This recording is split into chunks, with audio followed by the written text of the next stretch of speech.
Hi, I'm Tobias Natterer, and I'm a creative director at an advertising agency in Berlin.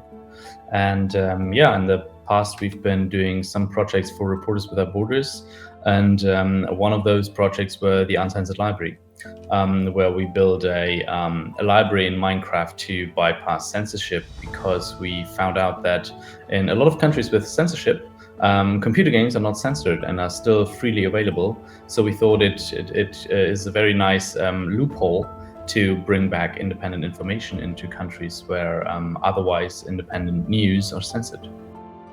We were thinking a lot about how the building should look and what we should do, and in the end, we thought we wanted to have this impression of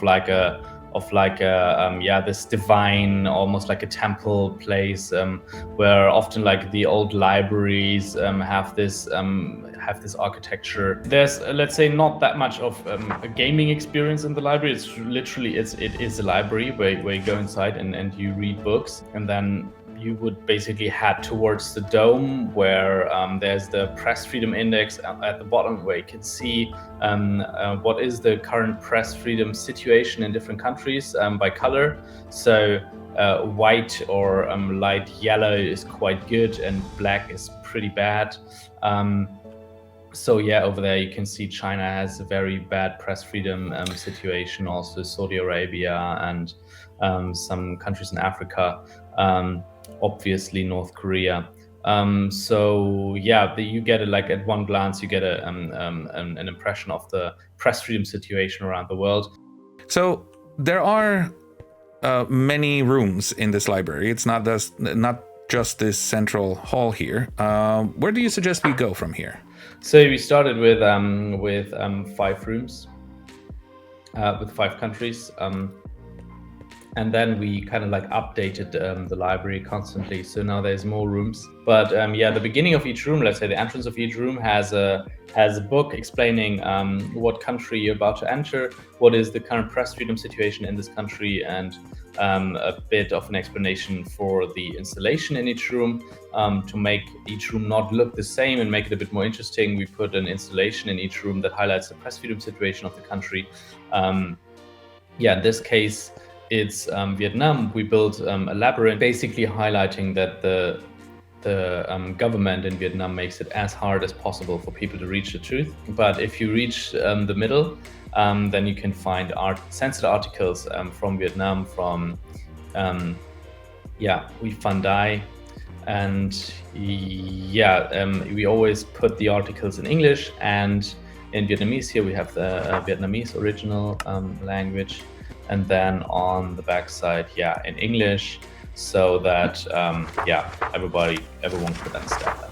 We wanted to have this very open look, where it feels like that information is very accessible by the building itself.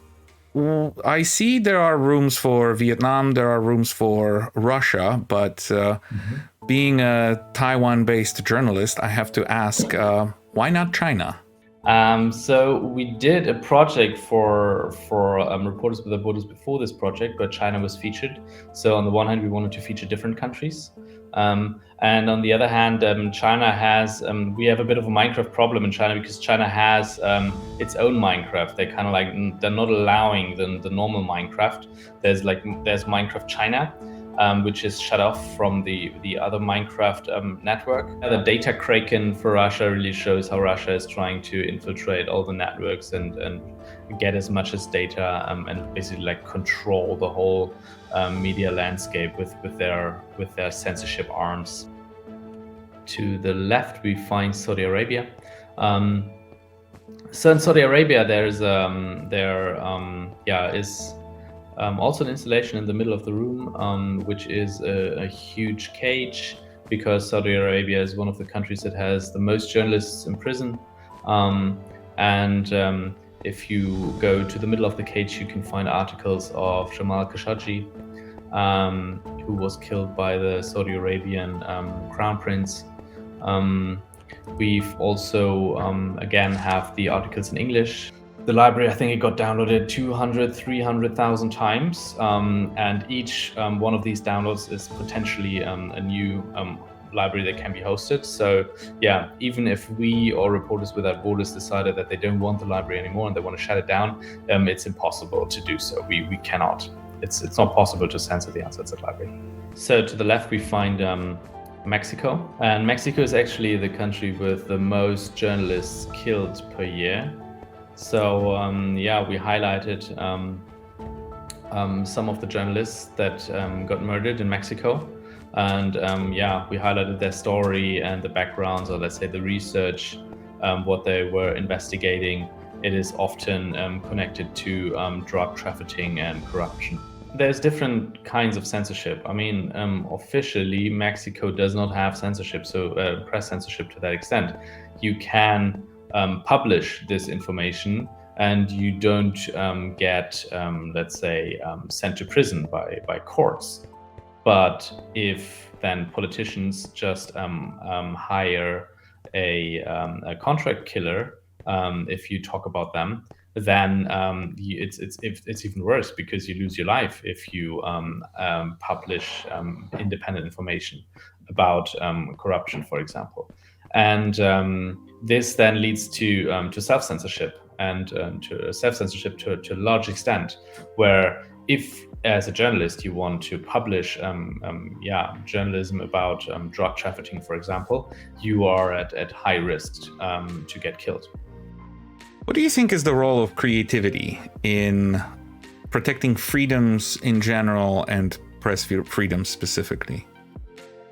I mean, differently speaking, there's also a lot of creativity in censorship. So governments find every year, they find new ways of censoring information. New technologies are developed to censor journalism. So I think, finding creative ways to beat firewalls, to find loopholes, to get independent information back into countries where it's censored. I think creativity can play a huge role here and is a very important part in it.